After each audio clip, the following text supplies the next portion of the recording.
cher enfant, il n'y a rien de si enchanteur qu'Alger en cette saison. Je me croirais presque dans les 1001 nuits. Il ne me manque plus que vous, mes chers enfants, sans oublier mes petits-fils. Ils seraient bien étonnés de voir les Maures, les Arabes, les Berbères, les Turcs. En un mot, une Babel aux costumes colorés. Des représentants français de la civilisation et d'assommants sujets britanniques se mêlent de temps à autre à ce monde oriental.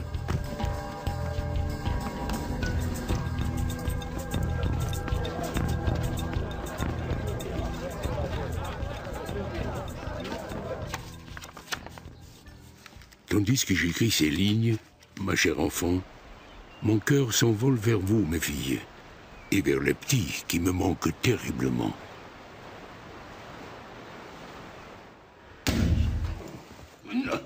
S'il vous plaît, s'il vous plaît, s'il vous plaît. Une autre photo, s'il vous plaît. D'accord.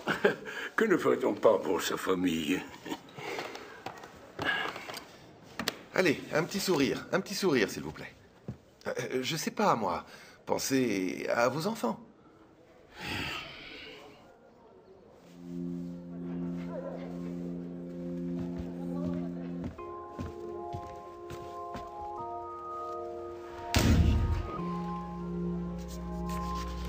Voilà plus de 2 mois que je suis ici. Je ne souhaite pas prolonger ce séjour au-delà de ce que le médecin juge nécessaire. En ce moment, il fait plutôt chaud, mais l'ouragan a persisté toute la semaine. Mon état de santé s'améliore quelque peu, mais la guérison paraît bien lente lorsqu'on est malheureux dans l'inactivité et désireux de quitter ces stupides oripeaux d'invalides.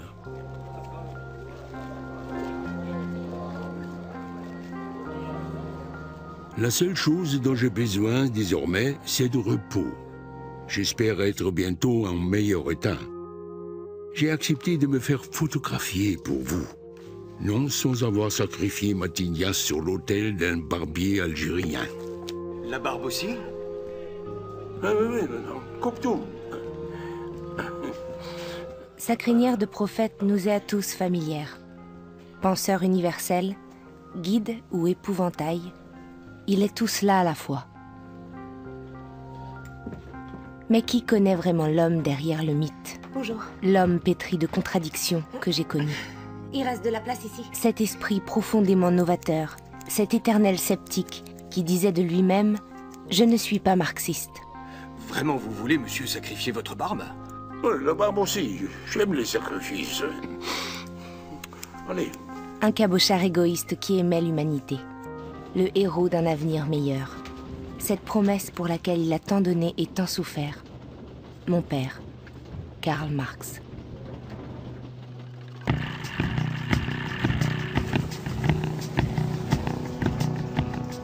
Tous les moyens qui visent à développer la production dégradent le travailleur au rang d'accessoire annexe de la machine. Faire de l'argent est le principe moteur du capitalisme. La production n'est qu'un mal nécessaire pour y parvenir.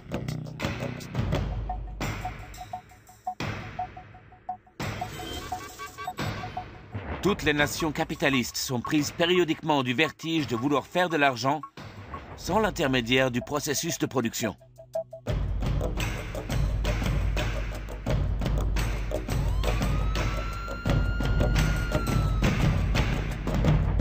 L'argent abaisse tous les dieux de l'homme et les transforme en marchandises.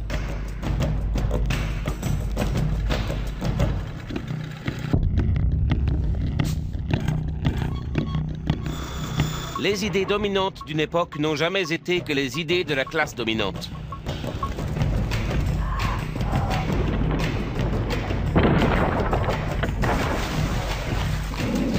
Après nous, le déluge. C'est la devise de tout capitaliste.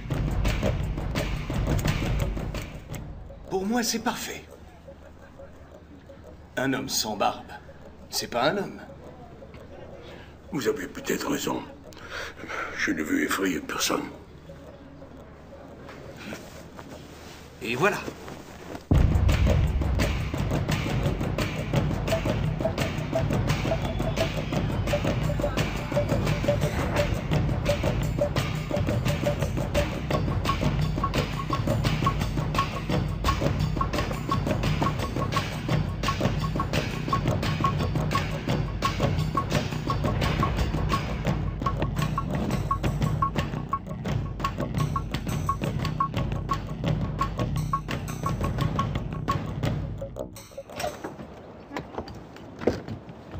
Au printemps 1882, je me suis rendue à Argenteuil chez ma sœur aînée, Jenny. Tenez. Je voulais être près d'elle car elle attendait un enfant et elle était gravement malade.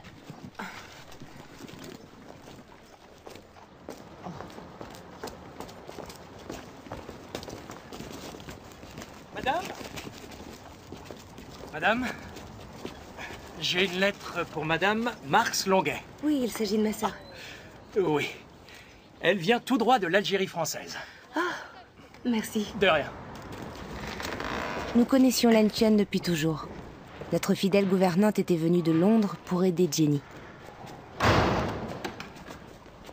Tante Éléanore! Jenny! Qu'est-ce que tu as grandi! Tu connais Len Chen, notre gouvernante? Cher monsieur. Jenny, nous sommes là. Maman s'est endormie et papa est parti en voyage. Bon, eh bien, je vais nous faire quelque chose à manger.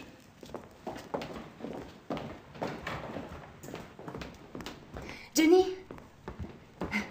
regarde, une lettre de grand-père, elle vient d'Afrique. Tu penses que là-bas, il va devenir aussi noir qu'un Africain? Oui, noir comme un mort. Ouvre-la vite.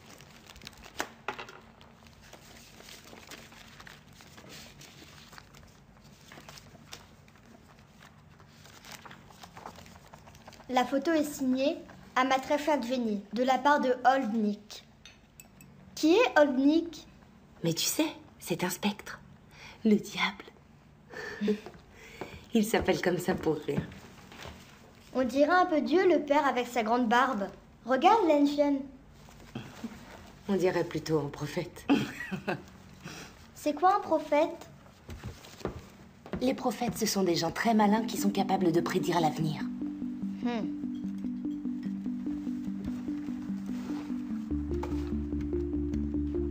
Mon père, nous ne l'appelions que par ce surnom plein de tendresse, Mort. De son vivant déjà, chacun avait son avis sur l'homme et sa pensée. Pour certains, c'était un génie, pour d'autres, un érudit coupé du monde. Quant à lui, il était déchiré par d'éternels débats antérieurs, mais tout entier tendu vers sa mission. Éléanore était la plus jeune des filles de Karl Marx et ils étaient très proches. Elle se sentait investie d'une mission. La tâche de sa vie, c'était de se battre pour l'œuvre de son père et sa transmission à la postérité. Et tout était subordonné à cette finalité, y compris les objectifs personnels qu'elle pouvait avoir. Elle aurait aimé devenir comédienne, par exemple. Être la fille de Karl Marx, c'était l'alpha et l'oméga de son existence. Sa mission était de faire connaître la pensée de son père à travers le monde, même en Amérique. La tâche que mon père avait entreprise n'était rien de moins que d'expliquer le monde. Il avait étudié dans le moindre détail le mouvement des marchandises et des capitaux, avalé plus de 1500 livres et passé plus de 10 années à souffrir à sa table de travail. Pour lui, le capital était le moteur de cette mécanique universelle, la nourriture de ce monstre insatiable qui accumule sans fin les richesses. Il avait donc intitulé le premier volume de son œuvre « Le Capital ». C'était en 1867. 15 années allaient passer avant la parution du suivant.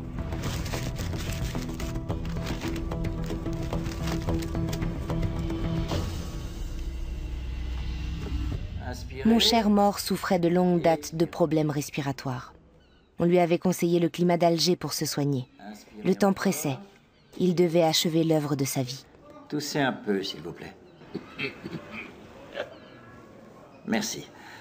Vous pouvez vous rhabiller. Je vous prescris une petite cuillère de ce sirop par jour et voici de la codéine à prendre pour les quintes de taux nocturnes. Je ne refuse aucun poison, pourvu qu'il se montre efficace. Bientôt vous irez mieux. Ma pauvre femme, c'est tout récent. Je vous présente toutes mes condoléances, monsieur Marx. Merci, c'est très aimable. Voyez-vous, on s'enfuit dans les régions les plus reculées, mais on ne peut pas échapper à soi-même. Nos sombres pensées nous accompagnent partout. Vous êtes venu au bon endroit pour prendre un peu de repos. Vous devez surtout éviter toute forme de fatigue, qu'elle soit morale ou physique. Alors je mourrai d'inanition intellectuelle. J'ai peu de temps. Il me reste beaucoup à faire. Ah tiens, une nouvelle œuvre. Le Capital était le premier volume. Comment puis-je écrire le second si vous me laissez pas en paix? À ce propos, tenez, dans notre journal local, il est question des ouvriers qui triment sur le chantier du nouveau chemin de fer. C'est évocateur. Je cite, « Debout les damnés de la terre ». Voilà qui pourrait être de vous. Oui, moquez-vous, docteur. Les ouvriers, ils sont asservis ici comme partout. Les prolétaires ne possèdent que leur force de travail et ils n'ont rien à perdre.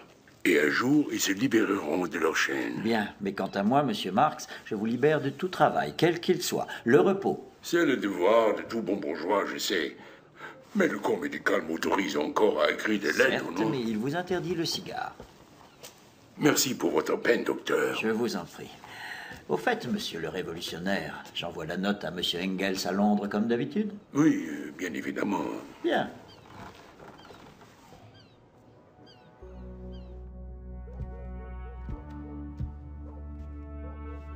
Tu as reçu une lettre d'Alger? D'Alger, oui. De bonnes nouvelles? Marx est en cure là-bas. Oui, on me l'a dit. On dirait que sa santé s'améliore. Enfin, elle le devrait, en tout cas.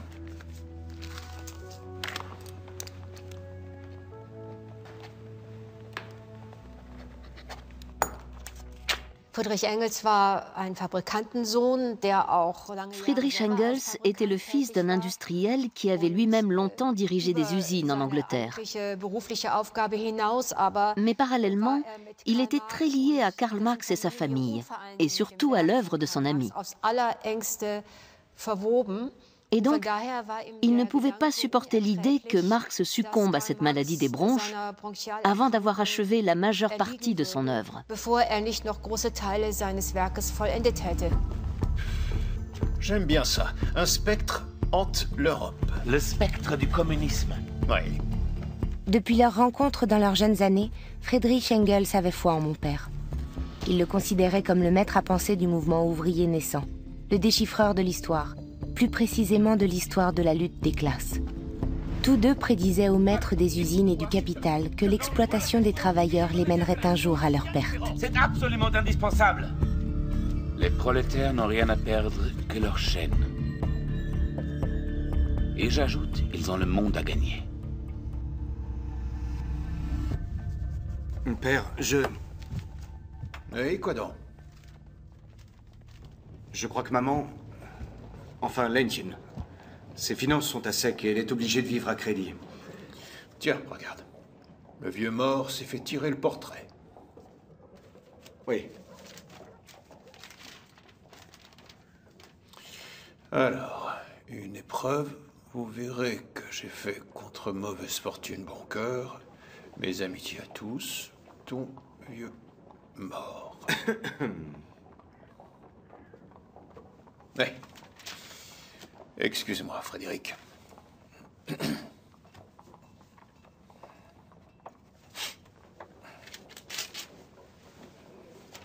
Tiens, voilà. Merci beaucoup, père. Je ne réclame rien pour moi. C'est pour elle. Je le sais. Tu es un bon garçon. Et puis, ta mère, notre Lenchen, est toute seule aux commandes dans la maison Marx. Oui, je sais.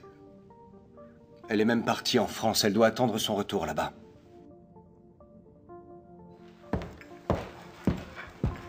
Jenny, il faut que tu mettes les jambes en hauteur. Et puis tu ne bois pas assez. Je t'ai préparé un thé. Laura, tu lui donnes? Merci, Lenchen. Ma sœur Laura nous avait rejoints à Paris. Nous étions toutes là pour aider autant que possible notre pauvre Jenny. Elle supportait vaillamment la maladie et ne parlait jamais des souffrances qu'elle endurait. Un trait commun à tous les Marx. Le bateau embarque pour l'Afrique. Il va aller chez les morts. Bien, mon capitaine. Mais il est l'heure pour les petits matelots de rejoindre leur couchette. Nous n'avions pas pour habitude de nous épancher. Pas même au sujet de la mort de notre mère. Tu sais, Maintenant que vous êtes tous là, je vais vite me rétablir. Oh! J'ai failli oublier. Une lettre de papa. Il a joint un portrait avec une petite dédicace exprès pour toi. À ma très chère Jenny. Tu n'es qu'une jalouse.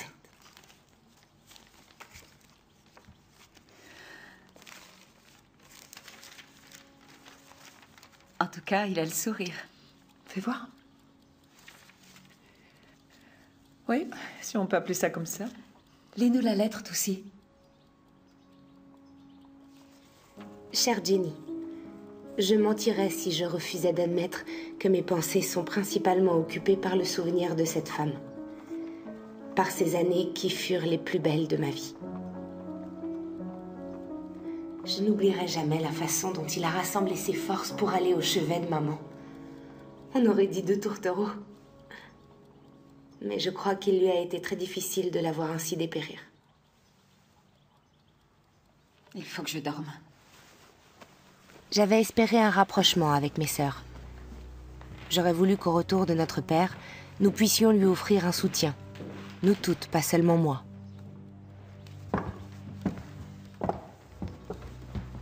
Tu es fière de toi? Eleanor, tu n'as pas une once de considération. Mort, maladie, voilà de beaux sujets. Quel excellent remède pour notre Jenny. Bien sûr, dans cette famille, tout va toujours pour le mieux, et quand ça va mal, alors on préfère ne pas en parler.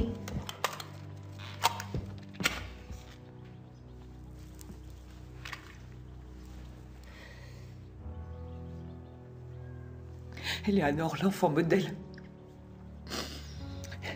La préférée de papa, encore et toujours. Fais attention qu'à force de te sacrifier toi-même, tu ne finisses pas vieille fille.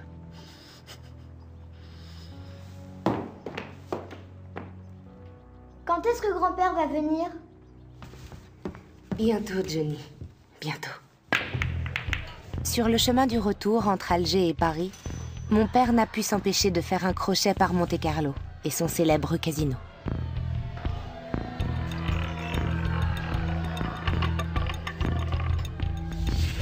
Quel jeu d'enfant que ce casino comparé à la bourse, m'a-t-il écrit. Oui, je suis bien d'accord. Faites vos jeux. Rien ne va plus. Le 14 rouge. Le casino de Monte-Carlo met tous les grands journaux à disposition de ses visiteurs. Mais le public trouve bien plus d'attrait à ce qui se passe dans les salles de jeu. Jamais personne n'avait dépeint les nantis comme il l'a fait dans son œuvre. Les propriétaires des moyens de production, les spéculateurs, ceux qu'il appelait les capitalistes. Je suis tout à fait d'accord. Il a expliqué dans le détail la façon dont ils multipliaient leurs fortunes en rabaissant à l'état d'esclaves salariés ceux qui dépendaient d'eux et ne possédaient rien en dehors de leur force de travail.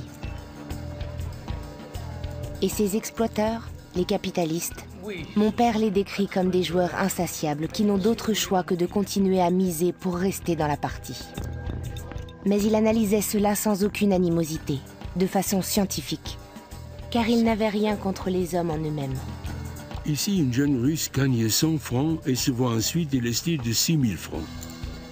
D'autres perdent des fortunes familiales entières. Il ne peut être question ici de raison ou de calcul. On se croirait transporté dans un asile de fous. Le pouvoir de l'argent exerce un immense attrait sur les hommes. C'est ce qu'on appelle la cupidité. Cette forme d'avidité est récompensée. Quand on est cupide, on peut multiplier son argent. Citant Shakespeare, Marx dit que l'argent rend beau ce qui est laid, car finalement tout est monnayable. Et c'est encore plus prégnant dans notre monde actuel qu'à l'époque de Karl Marx. On peut acheter des élections ou le droit de polluer. Avec l'argent, la masse d'argent disponible, on peut se permettre bien des choses.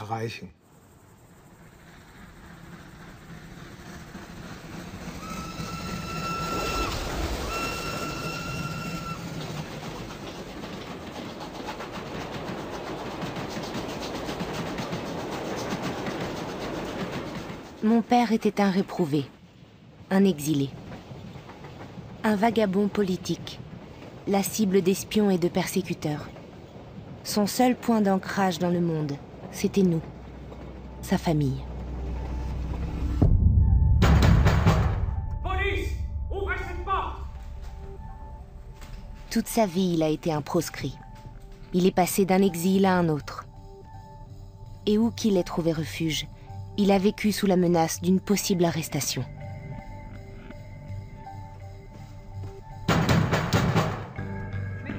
Vous ne pouvez pas rentrer comme ça.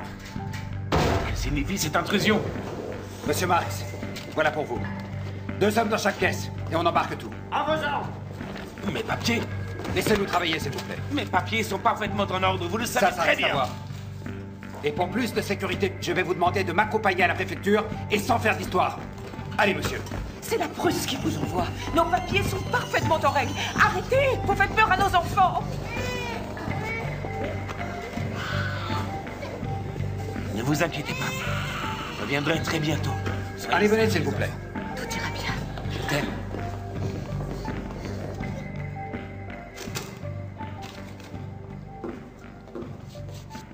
Je ne suis pas un putschiste. Je suis un philosophe. Je vous écoute. La révolution, elle viendra, avec ou sans moi. C'est un peu comme une loi naturelle. Vous n'allez pas vous faire des amis chez vous avec ce genre de pamphlet.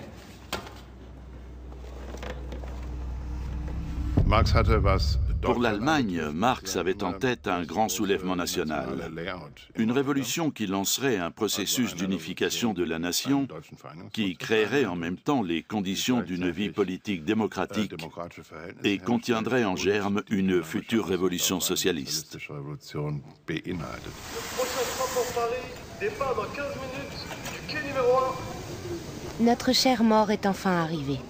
J'espérais vivement que la cure lui aurait rendu ses forces.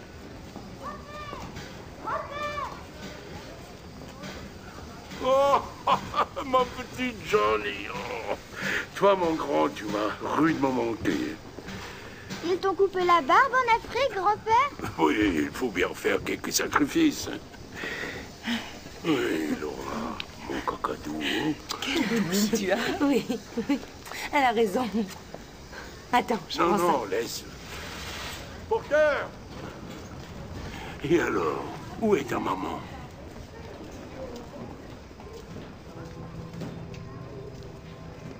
J'avais espéré qu'elle se porterait mieux.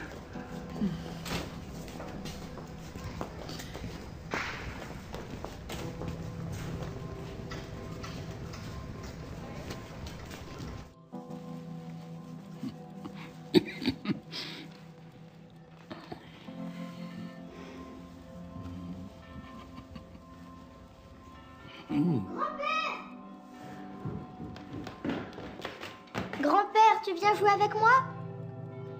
Oui, j'arrive. Tu lui as beaucoup manqué, mort. Lui aussi m'a manqué. Plus vite, grand-père! Plus vite! Allez, au galop! Mon père aimait beaucoup les enfants, les siens et ceux des autres. Allez, encore un tour! Tu as toujours été un baudet de premier ordre. Non, grand-père est trop malin pour être un baudet. Allez! C'est mon chameau. Il aimait à dire qu'on pouvait beaucoup pardonner au christianisme, parce qu'il enseignait d'aimer les petits-enfants.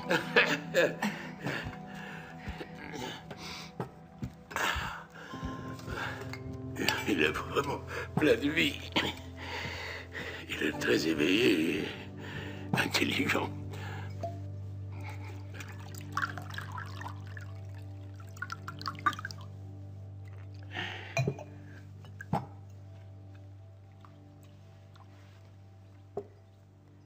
Il te rappelle le petit mouche, n'est-ce pas? Crois-moi, pas un seul jour ne passe sans que je pense à lui. Mon frère Mouche avait 8 ans à ma naissance. C'était l'héritier que mon père avait tant espéré.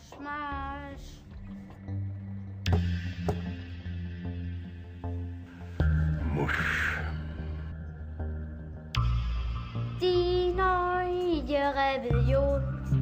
En 1849, Mes parents avaient trouvé refuge à Londres, où ils avaient vécu de longues années dans un grand dénuement. Les autorités prussiennes les avaient poursuivis jusque-là.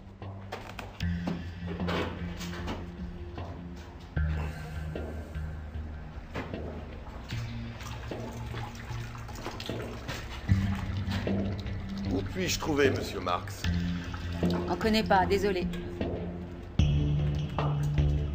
Mais il habite ici.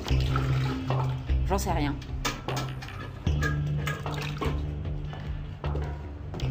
On l'a jamais vu, celui-là. Je te fiche mon billet que c'est encore un mouchard.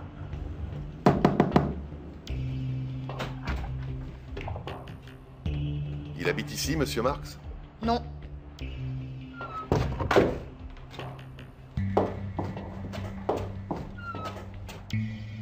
Madame Jenny Marx? C'est moi, oui. J'ai des documents à remettre à votre mari. Il est occupé. Je lui donnerai. Monsieur... Bangbia, madame. Marx loge dans l'un des pires quartiers de Londres. Dans son appartement, il n'y a pas un meuble, pas un objet en bon état.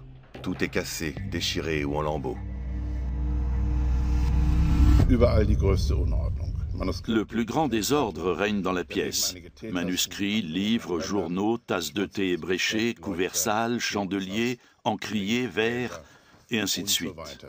Il s'agit du rapport d'un espion prussien qui a manifestement réussi à s'introduire chez Marx, alors qu'il vivait dans un appartement de Dean Street.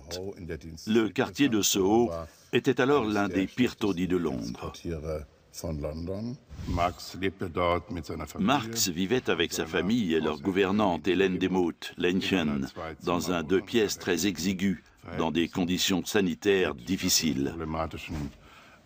Et en plus, le smog de Londres et une grande précarité financière. Monsieur Marx, ouvrez la porte! Pour ma mère, qui avait grandi dans une famille aristocratique aisée, cette misère était plus dure à supporter encore. Vous ne pouvez pas vivre éternellement à crédit! Ouvrez! Vraiment, Karl, je suis à bout d'arguments, s'était-elle plainte à mon père dans une lettre. Les boulangers, la gouvernante, les vendeurs de thé, les commerçants et l'émissaire effrayant d'un boucher. Tous ces gens ne veulent pas attendre plus longtemps. Pour eux, je ne suis qu'une menteuse. Karl, je n'en puis plus. Il est temps de régler vos dettes! Jonas, je vais chercher la police!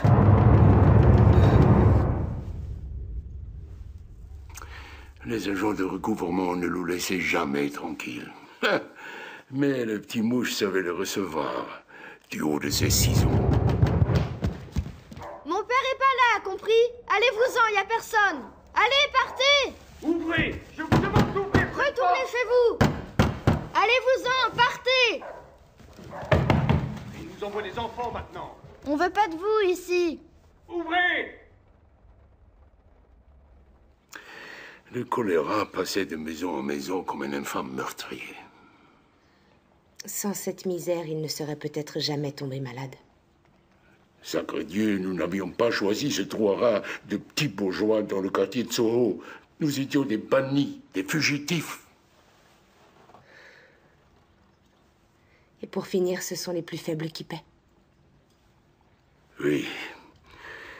Oui, les jeunes enfants n'y sont pour rien.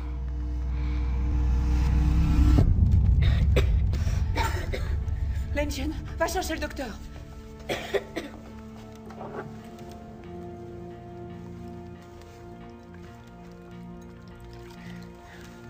Le mouchoir.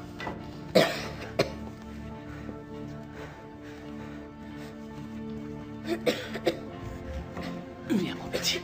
Viens. Ça va aller. Tu vas voir, tu vas guérir.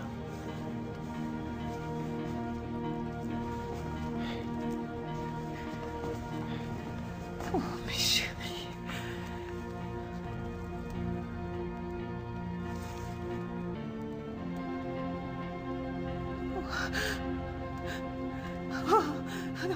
J'ai connu toutes sortes de déboires, écrit-il alors à Engels. Mais aujourd'hui, je sais ce qu'est le malheur.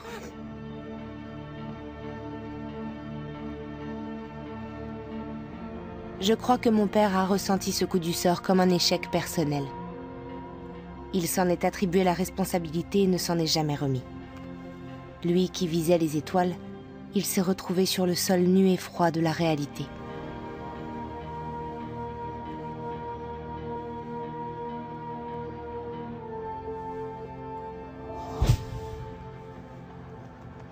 C'est gravé à jamais dans mon pauvre crâne.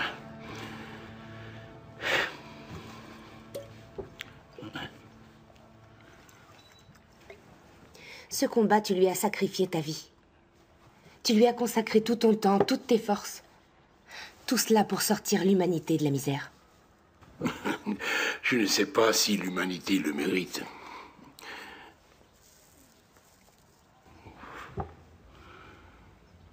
Pourtant, je n'ai aucun regret.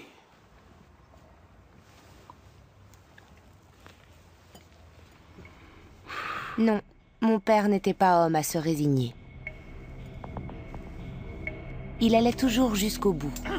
On raconte que lorsqu'il était étudiant, il s'était battu en duel pour laver son honneur. Arrêtez!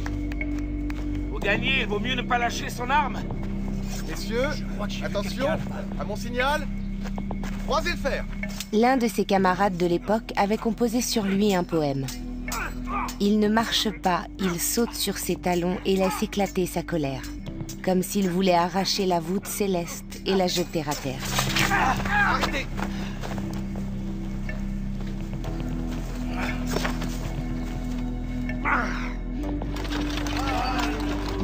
Mon père a été un étudiant romantique, épris de poésie et bon vivant. Il fréquentait un cercle de jeunes gens aussi progressistes et démocrates que lui. Ah, le beau, le joyeux état. Ah, il a le fameux bourgeois. Ça, il a le fameux bourgeois, Lambert. Tu parles d'un bourgeois. J'ai entendu dire que tu avais succombé au charme de la noblesse. Salut. Garde-le pour toi. Mais de toute façon, la seule chose qui nous anoblisse vraiment, c'est l'éducation. Ou l'imagination, mon ami. Le mariage de mes parents n'était pas passé inaperçu dans la ville de Trèves. Mon père n'avait pas encore les moyens de nourrir une famille. Il avait 4 ans de moins que sa fiancée, et surtout, cette fiancée était une aristocrate, Jenny von Westphalen. La nuit n'est pas terminée. Allez, viens, on va au cabaret à côté, là. Allons-y. Karl Marx était issu d'une famille de juifs convertis. Et puis il y avait la différence d'âge. L'entourage de Jenny von Westphalen aurait certainement trouvé plus convenable qu'elle épouse un officier prussien protestant, comme elle en avait l'intention au départ. C'était une femme d'une grande beauté, une personne impressionnante, cultivée, qui parlait plusieurs langues. Karl Marx était très beau lui aussi, et plein de fougue. Il y avait entre eux une communion de pensée, mais aussi une grande attirance physique. Et ils se sont aimés, envers et contre tout. Au lieu de faire son droit comme son père l'avait décidé, More avait préféré étudier la philosophie à Berlin. Pas pour interpréter le monde, disait-il, mais pour le changer. C'était sa devise. Dans la Prusse de l'époque, ce genre de réflexion critique n'impressionnait personne. Les années 1840 sont une époque troublée. Au Royaume-Uni, on les a appelés les Hungry Forties. La décennie est marquée par des famines et une grande misère. Mais c'est aussi le vrai début de la révolution industrielle. On construit les premiers chemins de fer. C'est une période de grands bouleversements, pleine de contradictions, avec beaucoup de pauvreté, mais aussi un immense espoir en un avenir meilleur. On voit beaucoup de débats, par exemple, sur la liberté de la presse, surtout dans les cercles progressistes du sud de l'Allemagne et de Rhénanie. C'est dans ce contexte, en 1842, que Karl Marx est embauché comme rédacteur en chef de la Gazette rhénane, fondée par des bourgeois radicaux de Rhénanie. À la tête de ce journal d'opinion de Cologne, il devait chaque jour affronter l'aristocratie, les autorités et une censure implacable. Voilà le travail, un bain de sang. Je suis désolé. Ah, tu parles d'un travail de sac, et non pas épargner une seule phrase. C'est terrible. Mais non. Dans son excès de zèle, notre brave conseiller secret a laissé passer les propos les plus explosifs. Toast à la santé de la censure prussienne. Santé. Tu ne devrais pas te mêler de politique, Mort. Tu sais que ça n'apporte rien. Et puis c'est périlleux. J'en ai assez de tout cela. Servilité, courbette, bassesse et tout ce pinaillage. Le progrès est un âne têtu. Et toi aussi. Il n'a pas fallu 1 an pour que le journal soit interdit. Mon père, sans emploi, a dû fuir les autorités prussiennes et partir en exil avec sa jeune femme, à Paris.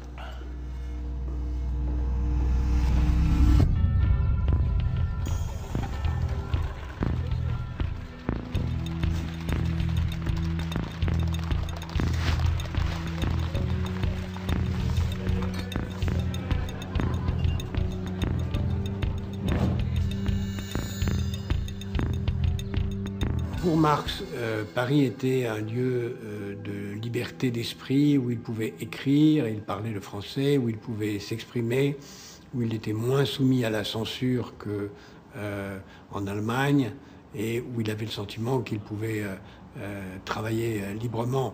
Donc il avait l'impression que c'était possiblement la capitale du socialisme mondial qui était en train d'apparaître à Paris. C'est là que le mot socialiste apparaît, c'est là où le socialisme commence, et le socialisme est vécu comme une forme de société utopique où les moyens de production appartiennent à ceux qui les utilisent. Paris était la ville la plus importante internationalement à ce moment-là. Beaucoup de gens travaillent sur l'utopie, sur le socialisme, sur des projets de toute nature. Pour mon père, Paris était le centre du Nouveau Monde. Ici, sur les berges de la Seine, il se sentait plus libre qu'il ne l'avait jamais été.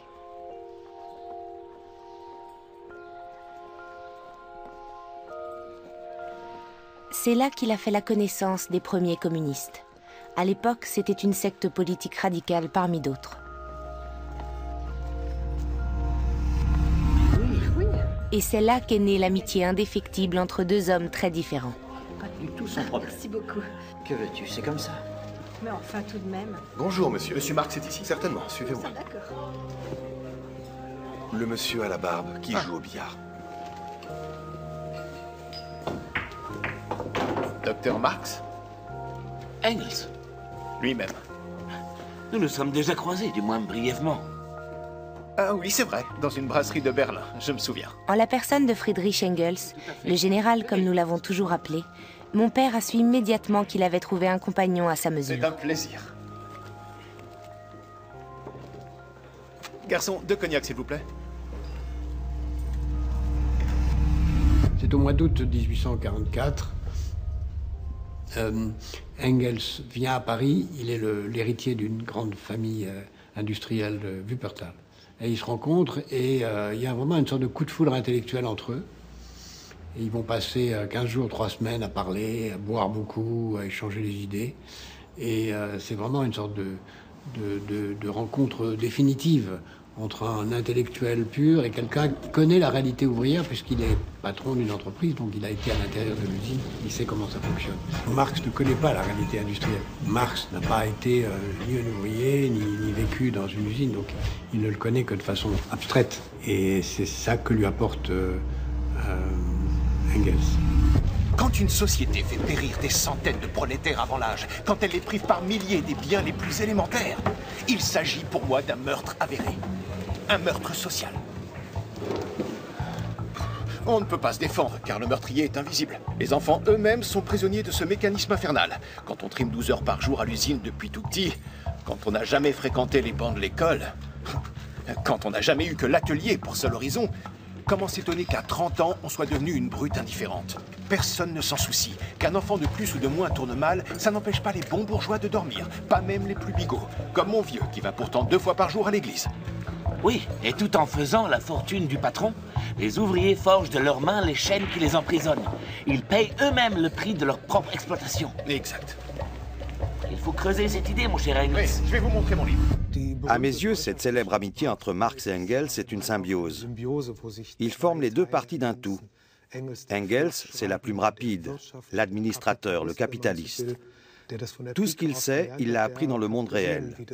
À l'opposé, Marx, c'est le théoricien perfectionniste. Ensemble, ils se complètent à merveille. Engels ne possède pas la profondeur philosophique de Marx, alors ils se répartissent clairement les tâches. Tu écris une œuvre qui va changer le monde, et je te soutiens pour mener à bien cette mission. Et c'est pourquoi... Tu écris au général? Oui.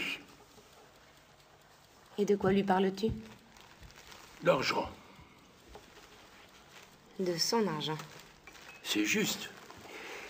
Mais vois-tu, Engels et moi, on a une sorte de pacte. Moi, je livre le fondement scientifique, et lui me livre l'argent qui sert à me financer. C'est un vrai mécène. D'après toi, qui paye pour que tu fasses la comédienne? Faire la comédienne, comme tu dis, c'est toute ma vie.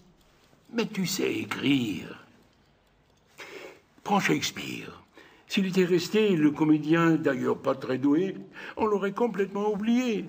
C'est parce qu'il a écrit qu'il est devenu le plus grand dramaturge de l'époque moderne. Mort, tu passes tes journées à ta table de travail. Es-tu Shakespeare pour autant? Non. Quand je suis sur scène, j'ai enfin le sentiment d'être moi-même, le sentiment d'être entièrement moi-même. Pas seulement la compagne de voyage, la secrétaire particulière ou la dame de compagnie. Mort, écoute-moi, comprends-moi bien. Tout cela, je le fais volontiers, parce que ta cause en vaut la peine. Seulement, je ne suis pas du tout certaine que tu aies remarqué à quel point je me dévoue. Mais toi aussi, tu sais bien que tu es ce que j'ai de plus précieux dans ma vie. Et ma vie, alors, tu y penses? Tu ne m'as même pas laissé la liberté de choisir l'homme avec qui je veux vivre. Ta mère et moi, nous voulions t'éviter de souffrir. Mais moi, je l'aimais. Mais tu as tant de charme, et tu es si jeune. Il doit y avoir une foule de bons garçons qui ont le même âge que toi, non? Et si possible, fortuné, n'est-ce pas? Pour que je n'ai plus à vivre au crochet des autres. Ça, ce n'est pas vrai. Et de toute manière, notre général s'en est jamais plaint. Mort. Je crois que tu ne vois jamais que ce que tu veux bien voir.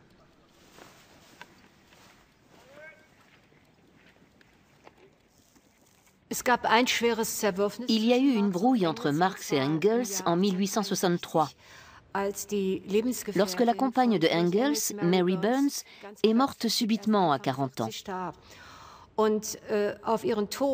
Marx a réagi à ce décès d'une façon qui nous semble aujourd'hui terriblement froide et détachée. Il a écrit à son amie qu'elle avait très bon cœur, beaucoup d'esprit et qu'elle tenait beaucoup à lui. Des mots qui conviendraient pour la mort d'un chat ou d'une perruche. En plus, juste après avoir décrit Mary Burns de cette manière, dans la phrase suivante, il parle de sa situation financière qui est catastrophique. Sans transition, il dit qu'il a besoin d'argent et que la détresse de Jenny lui rend la vie infernale. De fait, après cet épisode, Engels a suspendu ses versements pendant un bon moment. À Londres, mes parents ont connu la vie des émigrés sans le sou. Le Royaume-Uni accueillait alors tous ceux qui cherchaient un refuge. Il est en bon état. Mais pour subsister, ils ont dû se débrouiller par eux-mêmes. L'un après l'autre, tous nos biens ont été mis au clou. On devrait en tirer 60 livres. Et dis bien aux prêteurs sur gage que nous comptons racheter tout cela dès que nos finances le permettront.